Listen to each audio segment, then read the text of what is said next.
Before you settle down to watch this new video, everyone take a second to clap it up for me. Everyone clap. Everyone clap it up. Why? Because I'm doing better in school, okay? I'm doing better. It's hard being an A-list celebrity and an electrical engineering student, but I've managed, I think, to strike a balance, and I hope so. So this is a continual grind. All that to say, that's why I haven't uploaded in a week, but we're back. We're back with a highly requested video, the ultimate car brand tier list. Now, let me lay some ground rules before we just go rapid fire, start ranking these. First of all, how I am ranking these cars. I'm doing it on the current lineup they have, how the brand is currently doing as of today.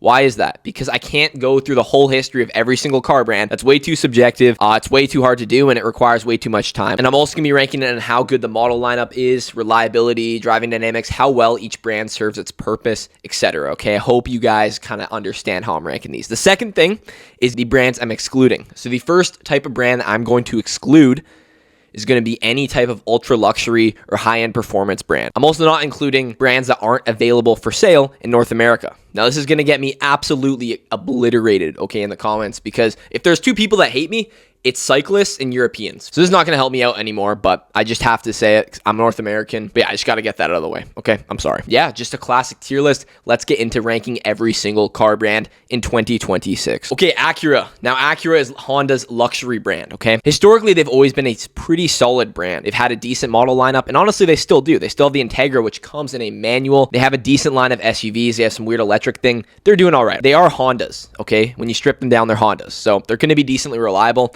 Typically, they're a bit less reliable than the average Honda. They just have more stuff that could break, but they still are Hondas. Now, are these so much better than Hondas that it makes it worth the price jump?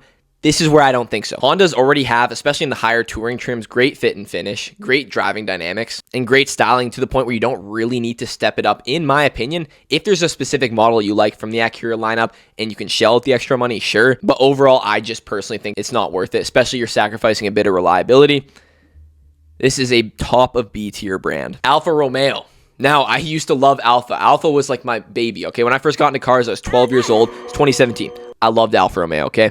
They were just making their entrance into the North American market again, and they were hot, okay? They had a really cool lineup. They're supposed to be this more interesting Italian competitor to the German brands, which is needed. As we'll talk about later, the German brands are kind of sloppy now, so having a distinct other alternative is good. But what we find with Alfa is while they came in hot with a good lineup, they have let their lineup age. Okay, their main sedan, the Giulia, and the Stelvio, which is their SUV, have kind of like aged on. They haven't gotten a redesign, just one refresh in 2024. So they're old. They're nearly 10 years old, the platform they're on. And the only new car they have released recently has been the Tonale, or the Tonale if you're Italian, or some BS like that. And the Tonale is essentially just a rebranded Dodge Hornet, which is Dodge's compact SUV. And this is supposed to be a luxury brand. So that should speak for itself. Their lineup is just not there anymore. It's overpriced. Then you have the fact that they're incredibly unreliable. In the new lineup, Alfa is not showing up. They are a D tier brand. Next up, we have Audi. One of the big three German brands, that being Audi, Mercedes, BMW. And Audi is decent, okay? They're decently reliable as for the new models. Obviously, 10 years down the road, we're not sure how going to fare. But as of right now, off the lots, they're actually doing decent for reliability according to consumer reports. And they have a decent model lineup. They have a lot of cool spots you can get into. Now, here's the issue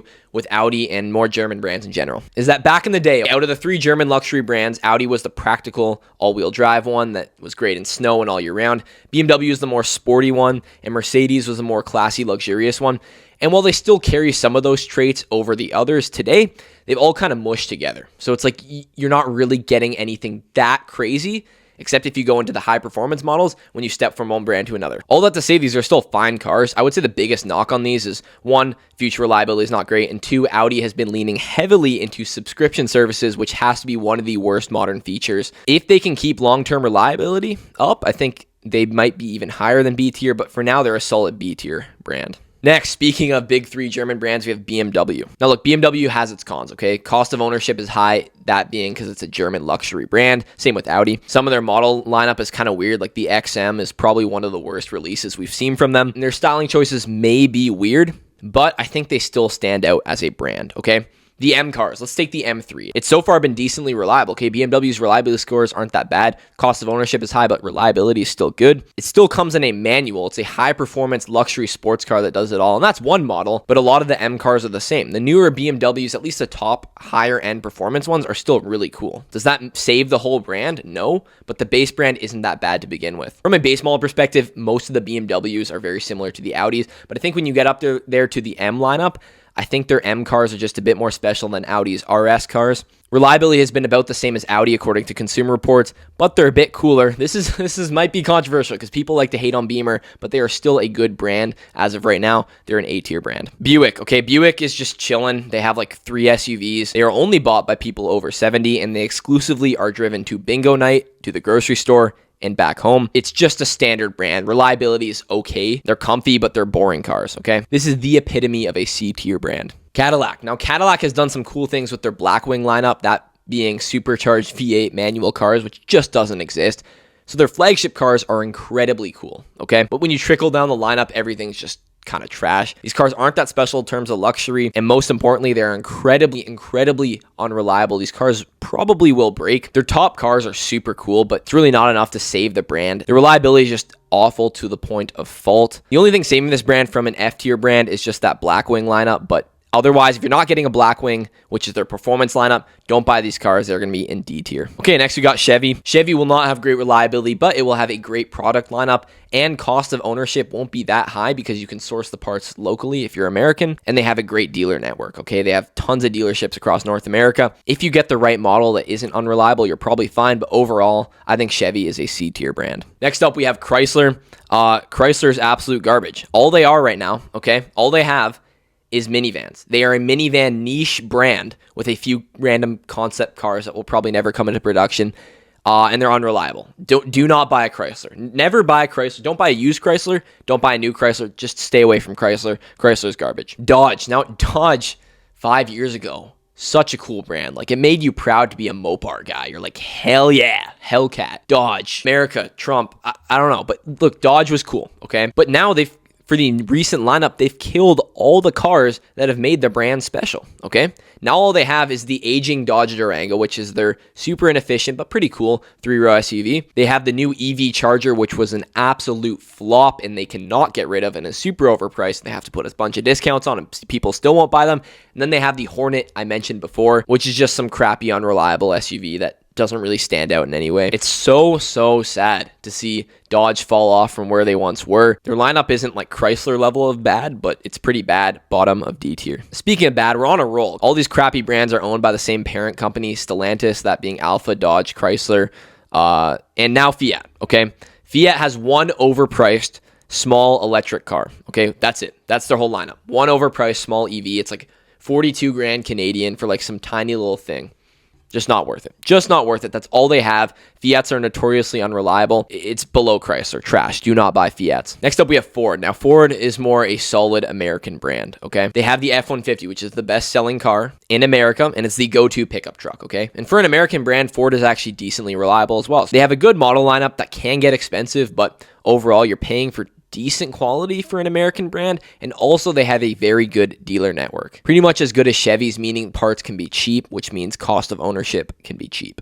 I'm going to put Ford in the middle of B tier. It's a very solid brand, no complaints. Next up, we have Genesis. Now, Genesis is the luxury version of Hyundai, okay? Now, here's the deal with all these Korean brands. They seemingly have decent reliability until something goes wrong, right? And it's very risky because they're pushing out all these new models and you don't know how reliable they're going to be. Now, 10 years ago, all the Korean brands were trash, and now they're making them come up as value-oriented brands that offer a lot for the money, and Genesis is no exception. For the money, you're actually getting decent luxury. However, the reliability will be up in the air. The resale value is up in the air. It's new brands. They're cycling new models. I'm not too sure about Genesis right now. The cars also don't look that luxurious. I know you're saying, oh, it's not all about aesthetics, but Kias and Hyundais are pretty good. So if you're going to risk it with a Korean brand, I would just get one of the higher trims of those. I think Genesis has a right to exist, but there's nothing too standouty about them. They're going to go middle of C tier. Next, we got GMC. It's pretty much just Chevy with like a bow tie, and they only do trucks.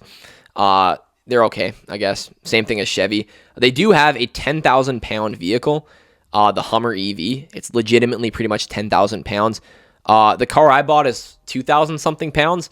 I'm fearing for my life, but that's just a one-off case. Same thing as Chevy. Everything that applies to Chevy applies to GMC. Next up, we have Honda. All their cars are kind of expensive, but that's to be expected with a big three Japanese brand. They offer pretty good build quality, pretty good reliability, great reliability. What am I talking about? It's Honda. And their new lineup still seems to be pretty diverse. They have the Odyssey, which is the VTEC minivan. I don't know why I started with that. They have the SI, the Type R. These are overpriced cars, but they're very good. They have a good line of SUVs. Overall, Honda's decent. They make the Ridgeline, which I get a lot of hate for praising the Ridgeline, but I think these smaller trucks that are based off SUVs are what most people need, okay? It's just an SUV with a truck bed. Now, the big three Japanese, I'm talking about Mazda, Toyota, Honda, they're in the middle for everything, okay? They're not as refined and fun to drive as your typical Mazda, but they're more reliable, and then they're not as reliable as your typical Toyota, but they're typically more engaging to drive. I said typical like 10 times here. All in all, though, there's no faults with this brand. I can't put it anywhere else except S tier. Hyundai. Okay, now I already did my Korean brand spiel about how the reliability may be questionable with all the new stuff they're pushing out.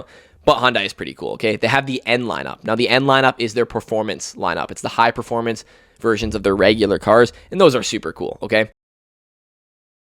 And also, all across the board of Hyundai is great value. These are all very good value-oriented cars. If reliability can be sorted out and proved to be good, these are fantastic cars. They're pretty much just a budget alternative to Japanese cars with more features for less money, but reliability is still up in the air. There are some very cool cars that Hyundai is making, and from where they were 10 years ago, which is just this crap Econ Box brand, they're up massively, okay? All in all, they are a B tier brand. Next up, we have Infiniti. Infiniti fell off, okay? They used to be such a cool brand. Now they're this dying brand, and all they have is SUVs left. They killed off their Q50 and Q60, which is their sedan and coupe. There's nothing special about them anymore. They just exist. That's all. And they're also positioned as like a value luxury brand, which doesn't make sense.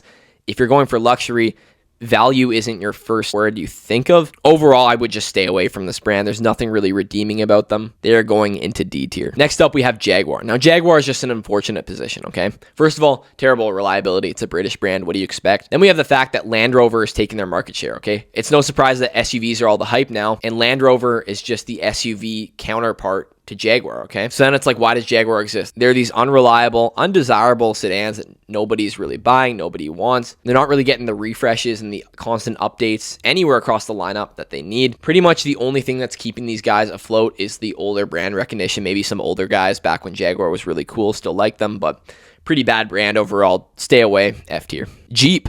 Okay, now if you're a Wrangler guy and you actually take your Wrangler off-road, these cars are valid. Otherwise, they're super unreliable. They're overpriced, and a lot of the models are pretty terrible for on-road driving dynamics. Another Stellantis fail, top of F tier. Kia. Now, pretty much everything I said about the Korean brands, that being Hyundai and Genesis, apply to Kia. Kia is another value brand. It's not like luxury like Genesis is. I think it's a little less cool than Hyundai, but still a lot of value there. I think if you're willing to put up with the questionable reliability, it can be fine. I'm going to put it right below Hyundai. Land Rover. Now, look, Land Rover, super unreliable, but there is appeal to their brand. They're these ultra luxury, cool SUVs. And the assumption is if you're buying one, you can afford the inevitable maintenance and high cost of ownership that will follow. Still British cars, still unreliable, still not good buys, but not as bad as Jaguar. They are going to go into D tier. The one thing I will say about Land Rover is they will do well as a brand because they're in the right place at the right time, okay? What are the two things that are trending right now? Bad financial decisions and SUVs. Lexus.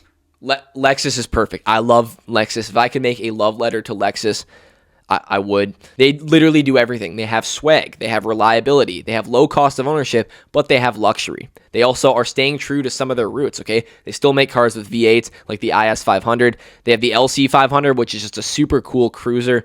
Their lineup's super cool is what I'm trying to say. They haven't overcomplicated their cars to hell. Like, they're still manageable to use on the inside, and they will remain incredibly reliable, okay? They really do it all, okay? It's the one luxury brand that is actually a good financial decision to buy. Lexus is incredible. It is the best brand right now, and it's the best brand if you're to buy used.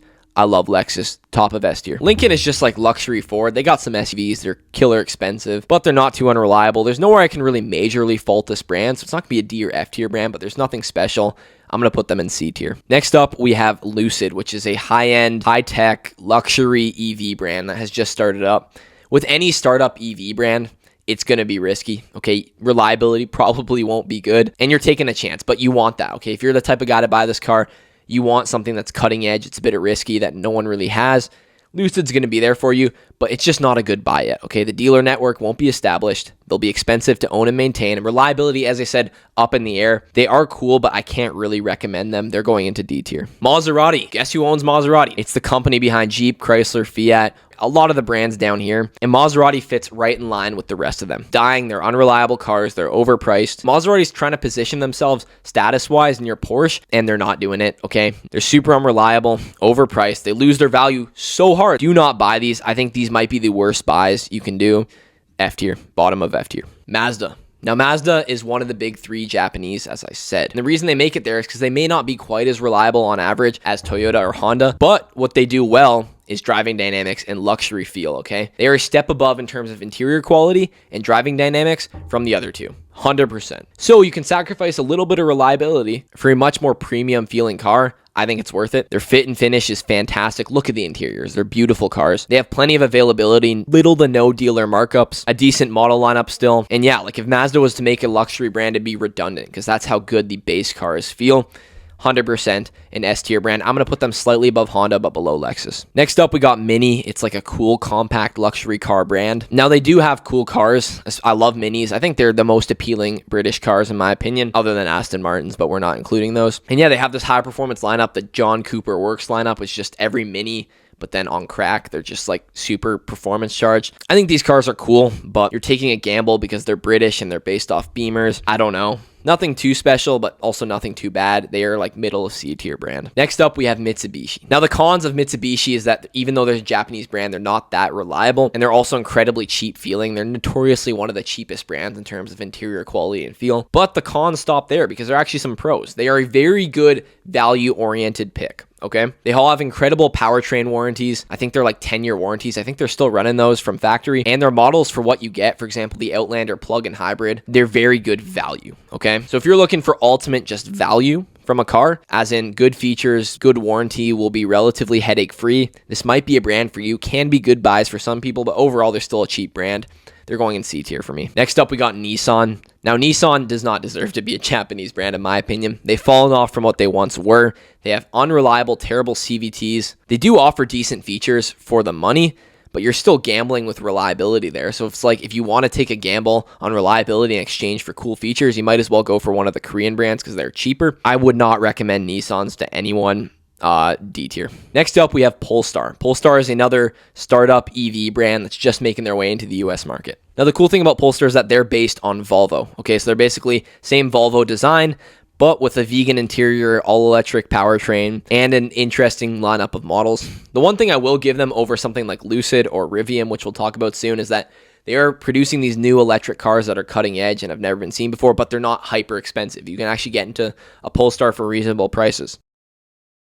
But at the end of the day, it's still a startup EV brand. I think all these startup EV brands are just getting overly repetitive. They're super cliche. They're like these startup AI companies that are popping up. Like, it's just like another one. Are you kidding me? Like, it's just annoying. I think because they are based on Volvo, which is somewhat established, I think you may be better off buying one of these than like a Lucid. They're also way cheaper on average. But you're still taking a gamble with a new EV brand. There's nothing crazy about these. Bottom of C tier for me. Next up, we have Porsche. Porsche is classic, okay? Now, here's the deal, okay? Porsche is a beautiful, timeless brand. The 911 is just a piece of art. The 718 lineup's actually very good, and their SUVs are decent. All around, they're a very reliable brand. But here's the thing. Now, if there's one thing I want you to take away from this video, it's this. Reliability does not equal cost of ownership, okay? I'll say it again. Reliability does not equal cost of ownership. What do I mean by that? Okay, just because these cars are decently well built and reliable doesn't mean they won't be expensive to maintain. They're still new German cars, so there's that, okay? And then Porsche is especially bad. Getting your Porsche serviced is expensive, okay? They are charging similar rates whether you're working on your 911 GT3 or your base model Macan. So what I'm trying to say is, yes, obviously if you're going for the 911, the 718, those sports cars, you know what you're getting into, you know what you want, sure. But if you're looking at where the majority of their volume is done, in the Macan and the Cayennes, that being their SUVs, yes, they drive fantastic. They're perfect in driving dynamics, but they will be expensive to maintain. I think they're still a fantastic brand, but if you're looking at something like Lexus, which has a lot of the luxury, a lot of the swag, but also super reliable and decently cheap to maintain, Porsche is not quite there. they're going to go bottom of S tier for me. Now, Ram belongs to the parent company Stellantis, which I've talked about plenty of times before, not doing so hot. But Ram actually kind of makes sense as a brand, okay? They've held their own in terms of market share. There's still a lot of valid things about them. They may be kind of unreliable, like reliability is up in the air with these trucks, but they are a good, premium, solid truck. So overall, they're a C tier brand, again. Next up, we have Rivian, another electric startup brand. They make high-end SUVs and trucks. Now, these SUVs and trucks may be cool, but overall, objectively, they're just not good buys. They're horrendously unreliable, like terrible. So many issues off the lot that have not been sorted out. This is due to them being a fresh brand, and they're super expensive. They're essentially what Tesla was in their early days, an overhyped, overpriced, horrendously unreliable, cheap brand. Just stay away. Save yourself the headache. They're an F tier brand. Subaru. Now, Subaru knows where they are. They're secure as a company. They make these good, practical cars with good all-wheel drive systems. That's what they've always done. That's what they continue to do. Now, Subaru as a brand is awesome, okay? They really care about their customers. They do tons of surveys, they take feedback, and they implement them into the vehicles. They also stick to the roots a lot. For example, some of their models still come with analog gauges, which is super cool. It just shows that they know who their clients are, and they're great off-road. Their all-wheel drive system is fantastic. It's symmetrical, which means power sent equally to all of the wheels. It's not biased front or rear. And yeah, and the other thing that's really surprising about their new lineups is that they're incredibly reliable. In fact, they ranked number one recently. Now, we'll see in 5 years from now, but recently they've been ranking number one for reliability out of any brand, above Toyota and Lexus. Now, they are littered with CVTs as like any brand, but their CVTs aren't that bad. And yeah, people misunderstand this brand. They have a bad reputation from the 2000s with the head gasket issues in their engines, and then people just pushing STIs to 500 plus horsepower, then blowing them up. They're very slept on good brand. They're going A tier. Tesla is the go-to electric brand, okay? The Model 3 and the Model Y are good cars. I don't care. May they be unreliable? Yes, okay, reliability is up in the air. But specifically, I've heard for the upper model, so the S and the X, and I guess the Cybertruck now, but the 3 and the Y have been constantly refined and improved on, and they're just good cars, okay? They're sporty, they're techy, and they can have low cost to own just because they're, you know, your standard electric vehicle. And yeah, Tesla has been long enough where they've ironed out a lot of the kinks in these lower end cars. I might get flack for this, but overall, they're a bottom of the B tier brand. They're actually half decent if you're looking at a Model 3 or a Y. Toyota. Now, Toyota, I've not been happy with the markups they put in these cars. Out of the dealer, they've been marking up their cars like crazy, but other than I think a couple of the GR models, like the GR Corolla has maybe had some reliability issues, the brand as a whole is incredibly reliable, okay? Incredibly cheap to own and maintain, and their hybrid systems are fantastic. They've been pushing hybrids, which I love. I think hybrids are so underrated because you still get that gas, which is huge. They're just an excellent brand, okay? I think all things considered, Lexus might actually be better, but they're definitely solid S tier. Not really sure how Mercedes got down here because we're supposed to be doing these in alphabetical order, but it's actually making me question now if these were all in alphabetical or not, but whatever. Okay, we have Mercedes-Benz. I think they still nail the interiors. They're still incredibly classy interiors, which is what Mercedes has always been, but they are starting to mush with the rest of the brands. I'm not really messing with their electrification of a lot of their stuff. For example, the AMG lineup, the C63 is now a hybrid. The AMGs used to have all these hand-built roaring V8s, and now most of them are just with plug-in hybrid four-cylinder systems. And I get that's not a big percentage of their lineup, but your flagship performance brand kind of defines the brand as a whole. And when the AMGs are getting watered down, I mean, the rest of the brand is going to follow. They're very luxury inside. They stand out in that regard. So if you want the classy, luxurious one out of the three Germans, this is still the one to get. But reliability is, you know, questionable. It's always up in the air. Cost of ownership may be high. They don't stand out as much as BMW still does with their M lineup. They're going to go into B tier. Next up, we have VinFast, which is a Vietnamese startup EV brand that has made their way to North America. If you want to take a gamble on these, you know, budget electric cars, then sure. Personally, I wouldn't do it. I'm going to put it in D tier. If they prove themselves, they can move up. Next up, we have Volkswagen. Now, Volkswagen is the only German economy brand, okay? But when you're looking at a German economy brand, it makes me wonder why you would go for that in the first place. Because if you're going for an economy car, you're probably trying to save some money and have relatively headache-free, stress-free cars. In that case, go for one of the big three Japanese. So it doesn't really make sense to buy a Volkswagen. I think as a brand, they're still cool. They still drive great. They're still very premium feeling. I'll always love the Golf GTI and the Golf R. But when you don't have reliability dialed in as a brand, especially if you're an economy brand, the brand as a whole doesn't make that much sense. They're going to go into C tier. Finally, we have Volvo. Now, Volvo is the one Scandinavian brand we have, I guess, other than Polestar, but those are the same thing pretty much. And Volvo's cool, okay? If you want a luxury brand, but you don't want your typical high-tech German or Japanese luxury car, then you go for a Volvo. Their interior design is fantastic. I guess the Swedish are just good at making interiors. Like, I guess the Swedish took their IKEA design skills and put them into these cars, because Volvos are very good interior-wise. They drive very well, they're very comfortable, and they're very safe, okay? They're incredibly safe cars, they've always been. However, just long-term quality may be questionable. Move their manufacturing to China. Quality maybe has dipped since what they once were, but they're a great alternative. They have some really cool models. I'd have to dig more into reliability. I don't really know how the new models are faring in reliability. I couldn't find data on that. But from what it seems, they're a very cool alternative. They're still very unique. They're still incredibly safe, and they're very comfortable. In my mind, these are all good qualities from what you'd want. Their lineup is still diverse. This may be a sleeper pick. I'm going to put these bottom of A tier. Did you agree with all of this list? I doubt anyone agreed with every single entry, so let me know down below. Follow me on Instagram, join the Discord, and I'll see you in the next one. Bye, guys.